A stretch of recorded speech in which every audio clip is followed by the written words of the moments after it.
Oke, Assalamualaikum warahmatullahi wabarakatuh. Oke, kali ini saya akan menjelaskan materi untuk perkuliahan kita, mata kuliah Teknik Analisis dan Simulasi Data. Oke, materi kita kali ini adalah tentang simulasi Monte Carlo atau Monte Carlo Simulation.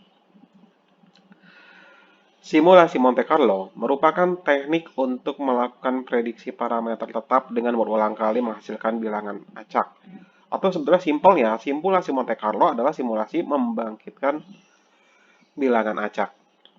Dengan membangkitkan bilangan acak, simulasi Monte Carlo mampu memberikan perkiraan parameter di mana penghitungan secara langsung tidak mungkin atau tidak efisien.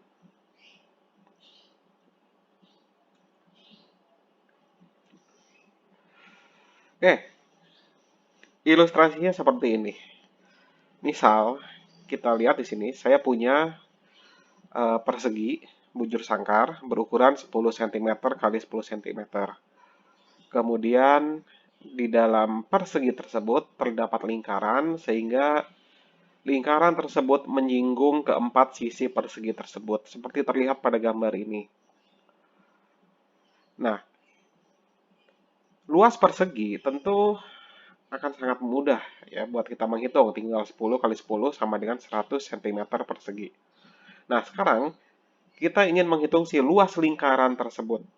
Tentu dalam contoh ini luas lingkaran juga mudah dihitung. Ya, kita tahu jari-jari lingkaran itu pasti adalah 5 cm.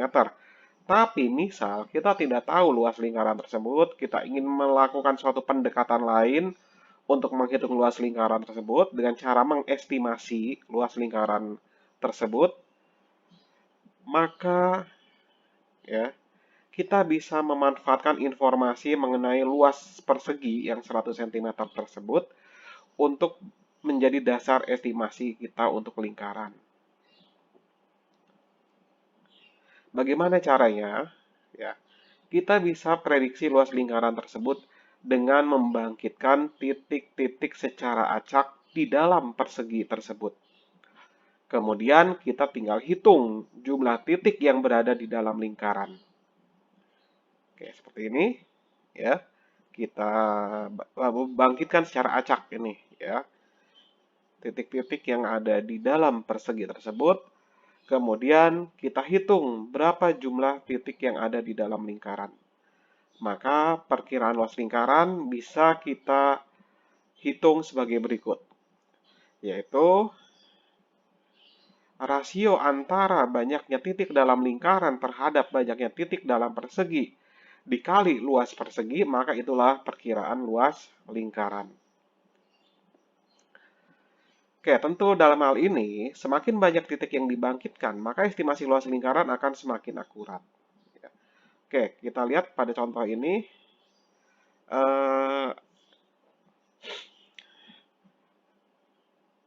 Pada contoh ini kita bisa menghitung, ya. Bisa kita hitung titik dalam lingkaran ada 1, 2, 3, 4, 5, 6, 7, 8, 9, 10, 11, 12, 13, 14. Ya. 14 dari 20 titik. Ya. Tinggal 14 per 20 dikali 100, maka itulah luas lingkaran. Ya. Nah, sehingga dengan menggunakan teknik tersebut, maka kita bisa menghitung luas area yang lebih sulit sekalipun. Kalau tadi kan lingkaran, dihitung secara langsung juga tidak masalah. Sekarang bagaimana kalau luas area yang akan kita hitung, kita ingin tahu luasnya adalah berbentuk logo Batman sebagai berikut. Nah, tentu sulit ya menghitung luas berbentuk seperti ini. Maka di sini kita bisa menggunakan teknik yang sama untuk menghitung luas dari logo Batman ini. Ya. Maka kita akan membangkitkan dua bilangan acak, di mana bilangan acak tersebut akan mewakili titik-titik koordinat XY yang berada di dalam suatu persegi, di mana di dalam persegi tersebut terdapat logo Batman. Kita bangkitkan X dan Y yang berdistribusi uniform dan independen ya, sebagai berikut. Ya, kenapa kita distribusi uniform dan independen? Pertama, uniform karena kita akan mencari luas persegi. Ya, membangkitkan titik-titik di dalam persegi. Perseginya adalah seperti ini. Ya, ya ini adalah berarti adalah membangkitkan titik secara uniform, yaitu pada sumbu X berarti uniform pada interval -8 sampai 8. Uniform ini artinya bahwa semua titik memiliki peluang terpilih yang sama. Sedangkan pada sumbu Y berarti kita akan membangkitkan titik -3 sampai dengan 3 secara uniform juga. Artinya setiap titik memiliki peluang yang sama untuk terpilih. Sehingga pasangan X dan Y menjadi titik koordinat. Ya. Nah, di sini kita bangkitkan dengan R. Katakanlah kita akan membangkitkan 30 titik untuk X dan 30 angka random pada X dan 30 angka random pada Y, sehingga kita akan punya 30 titik koordinat. Kita buat plotnya, ya, sehingga hasil plotnya adalah nanti kira-kira hasilnya seperti ini. Ya. Hasil plotnya adalah seperti ini. Ini adalah hasil pembangkitan angka random dengan menggunakan R, ya, software R. Sehingga kita langkah berikutnya tinggal kita hitung berapa titik, ya, berapa banyaknya titik yang berada di dalam logo Batman. Ya, kita lihat ada 1, 2, 3, 4, 5, 6, 7, 8, 9, 10, 11, 12, 13. Ya, ada 13 titik di dalam logo Batman tersebut. Dari total 30 titik. Ya. Sedangkan luas persegi, ya, kita hitung adalah 16 dikali 6 sama dengan 96 satuan persegi.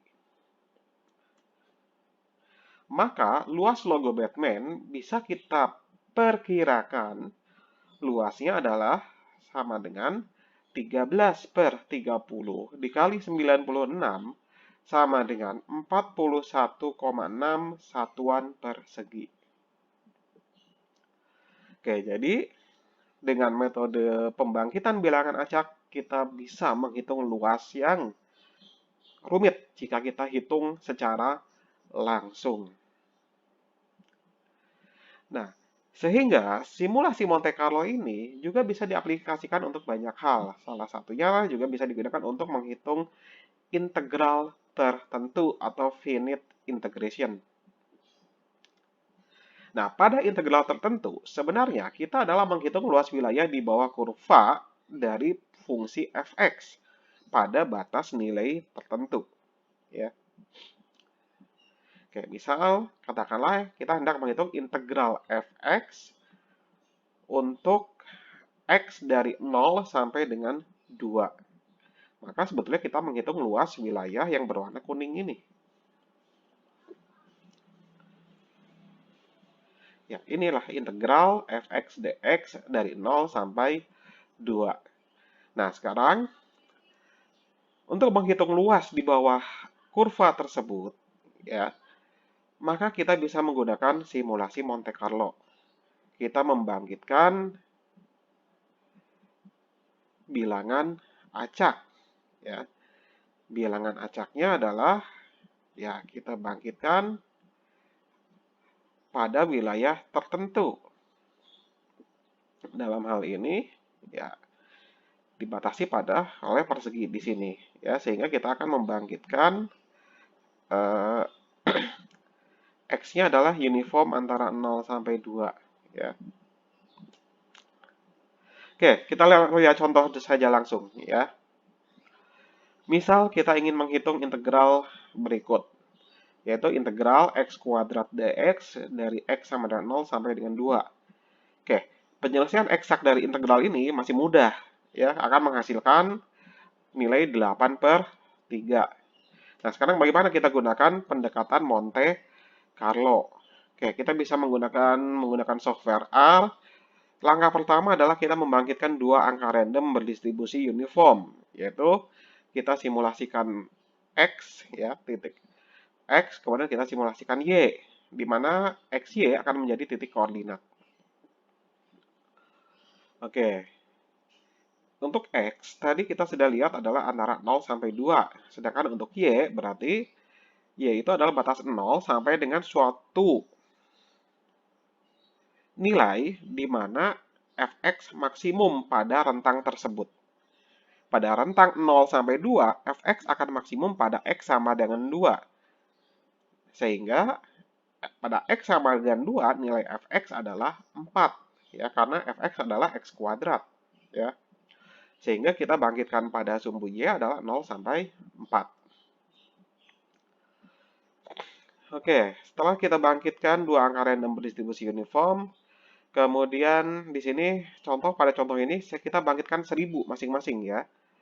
1000x, 1000y sehingga akan didapat 1000 titik koordinat random. Kemudian definisikan fungsi target fx. Fx tadi adalah sama dengan x kuadrat. Kemudian ya, untuk setiap x hasil simulasi tadi, sim x ini, maka kita hitung fx-nya. Kita hitung fx-nya. Kita simpan di objek bernama fSimY, hasil simulasi ya. Hasil y hasil dari x ya. Dari fx sim x ini ya. Kemudian fSimY ini akan kita compare dengan si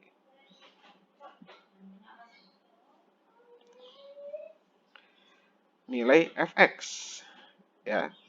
Jadi di sini kita akan compare si fSimY ini dengan nilai fx.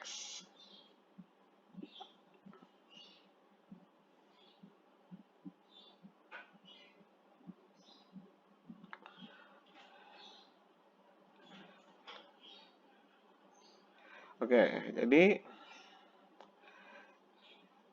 kita lihat, hitung titik-titik yang berada di bawah kurva fx. Dalam arti bahwa yang fSimY-nya kurang dari fx.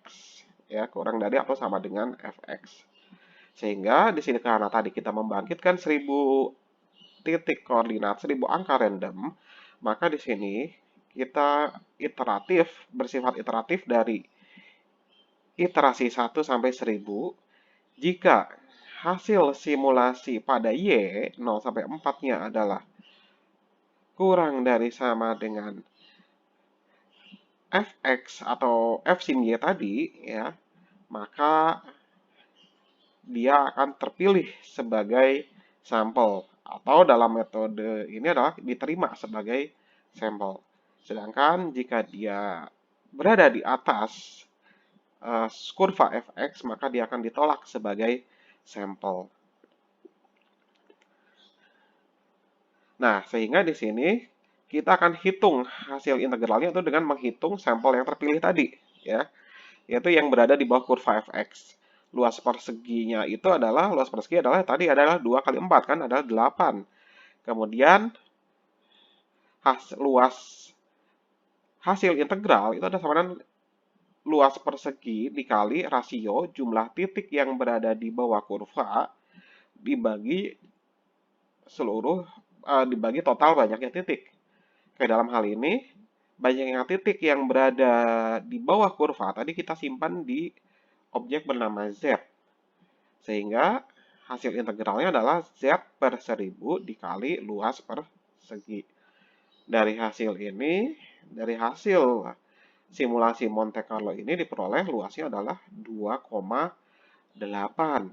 Ya, berbeda sedikit dengan hasil eksak tadi. Hasil eksak tadi adalah 2,6667.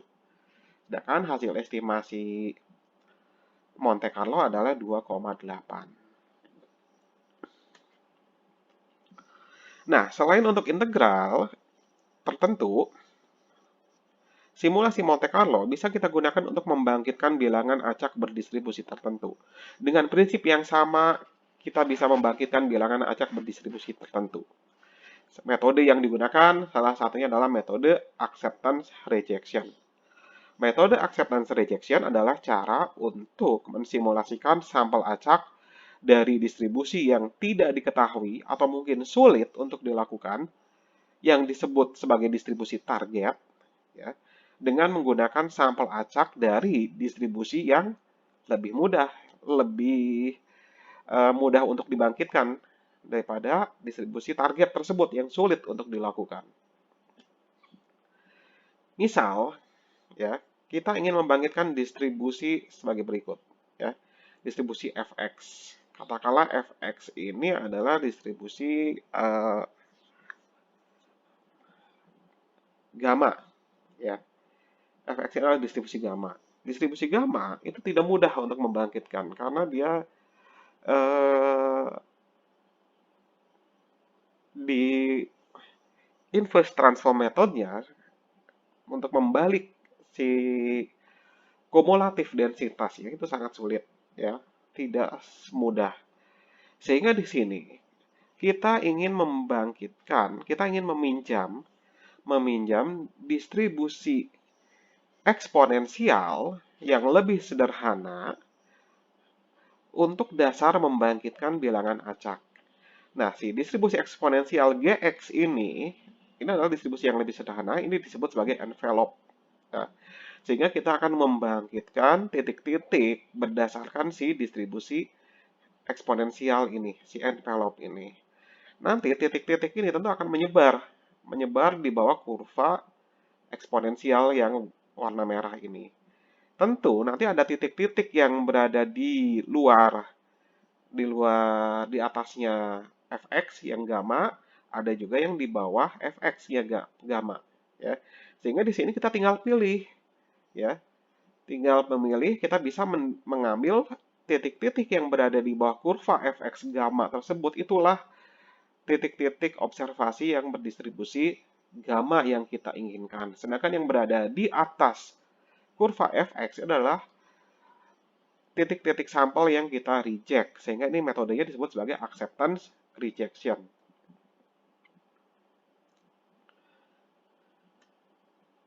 Nah, bagaimanakah algoritmanya? Algoritmanya simple, hanya 3 tahap secara umum. Langkah pertama adalah untuk mensimulasikan densitas fx dengan bantuan densitas dari envelope gx, di mana kita harus pastikan dulu bahwa fx, ya, atau distribusi target itu harus berada di bawah dari gx dikali suatu konstanta. Konstantanya terserah, bisa 1, 2, 3, ya, untuk semua x. Sehingga berikutnya kita tinggal simulasikan x dari gx. Ya. Simulasikan x dari gx tentu lebih mudah karena gx adalah distribusi yang sederhana. Contohnya adalah eksponensial. Kemudian hasilkan y yang berdistribusi uniform dari 0 sampai dengan kgx. Ya. Kgx. Jadi kalau misal k-nya tadi kita tentukan sebesar 2, maka ini adalah 2 dikali Gx. X-nya adalah dari hasil simulasi tadi, dimasukkan ke fungsi Gx. Jika Y, kadang bandingkan. Jika Y dari langkah 2 tadi, nilainya lebih kecil dari Fx, dari si X hasil simulasi tersebut, kita masukkan ke Fx nilainya, kemudian kita compare dengan Y yang dihasilkan pada langkah kedua. Maka, terima X sebagai sampel, dan ambil sampel berikutnya. Jika tidak, maka tolak X dan kembali ke langkah 1. Ya, seperti itu. Oke, jadi sederhana metodenya.